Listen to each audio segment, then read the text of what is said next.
In this episode, we're going to talk about teleportation, a new entry into the home robotics market, and we're going to wrap up with an area in the US where it is too hot for planes to fly. This is ZakDTV, the place for interesting news from around the net. All right, let's do this. You know, I want to start this off and say thank you. Thank you to everyone.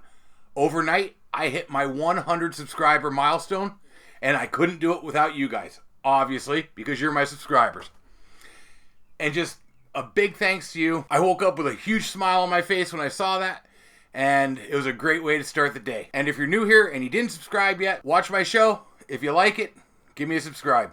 If not, leave me a comment and let me know why. All right, now we're going to get into this. Synthetic Genomics from La Jolla, California, have come up with real-life teleportation. Now, it's not quite that beam me up Scotty thing yet, but they did come up with a new process that allows them to take living matter, break it down on DNA structure, and send it over the internet to a machine that will produce it. It's basically a 3D printer for life. And this isn't just a theory or anything. It has been tested and it does work. They're calling it biological teleportation. And what they're doing is using a device they developed called a digital-to-biological converter, or a DBC. A report published in Nature Biotechnology describes the process as this. A biological material, such as a sequence of DNA, is coded at one end of the manufacturing line, sent over the internet, read by a machine at the other end, and using biological chemicals, recreates the biological item that was sent without humans ever being present. So yeah, basically this machine will break down the DNA or RNA, depending on what you want to send, over to the internet, and rebuild it for you on the other end. And like I said, this has been tested successfully. What they did was sequence a virus, send it over the internet, print it out, and when they insert it into a cell, it was a viable virus. The uses for this are just staggering. Think about one day sending a rover to Mars. It finds some biological matter, a little bit of DNA, sends it back here, and we can sequence it here on Earth. And when it comes to tech this cool, you know, Elon Musk jumped right on board. He's right in with these people now, and he's promoting this program as well. I wonder how long it'll be until I could beam myself to another world. That'll really make travel interesting. My next story is cool, but after that one, just not as cool. The company SPHERO. You know, the guys who brought us the little BB-8 that rolled around and did its thing, control it with an app.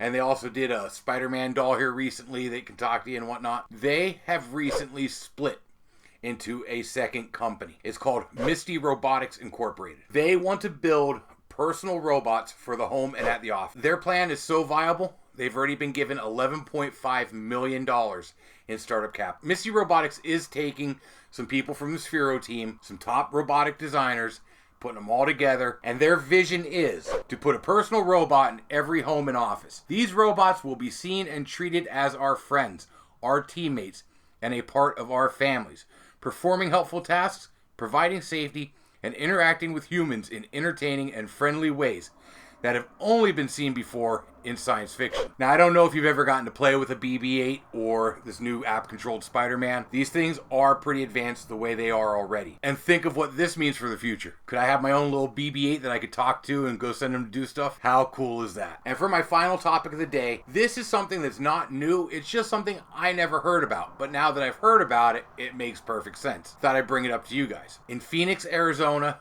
it is too hot to fly. On Monday and Tuesday, they canceled 50 flights coming out of Phoenix because temperatures were just too high. It reached 120 degrees there. They're actually in a extreme heat warning right now as we speak. I never thought about this, but extreme heat does affect the way a jet can take off. First off, the engines aren't as powerful in higher heat because the air is less dense. There's less air to compress. The engine isn't as strong. In fact, in certain hot conditions, they actually have to lighten the payload or pull passengers off of a plane just to get it off the ground. The other thing this does is because the air isn't as dense, they have to be moving faster before they can get off the runway. This wasn't at like a big international airport. These were the smaller commuter jets, but they're still jets. But the problems were that the runways just weren't long enough for these things to get up enough speed with their decreased power and need for extra runway to take off. Like for an example here, the Boeing 747 can operate in temperatures up to 127 degrees.